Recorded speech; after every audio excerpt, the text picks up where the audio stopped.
এবার রক্ষা পাবে না আওয়ামী লীগ সহ যারা গুম হত্যার সাথে জড়িত।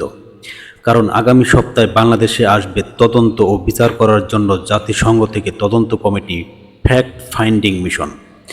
আপনারা দেখছেন জিএইচকে নিউজ টিভি 24। সকল সত্য খবর জানতে চ্যানেলটি সাবস্ক্রাইব ও লাইক করে রাখুন। খবর পড়ছি আমি মোহাম্মদ মাসুদ রানা হৃদয়।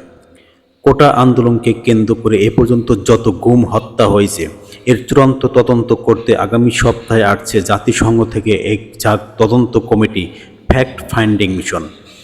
জাতিসংঘ থেকে আরও জানা গেছে, বাংলাদেশে এই তদন্ত সাপেক্ষে যত অর্থ লাগে সমস্ত অর্থায়ন জাতিসংঘই বহন করবে। এদিকে বাংলাদেশের সরকার প্রধান উপদেষ্টা বলেছেন, জাতিসংঘকে সমস্ত কিছু দিয়ে তাদেরকে সহযোগিতা করব এবং আমরা নিজেও এই তদন্ত করব। সকল সত্য খবর জানতে জিএইচকে নিউজ টিভি 24 সাবস্ক্রাইব ও লাইক করতে বলবেন না। চলুন বিস্তারিত ভিডিওতে দেখি।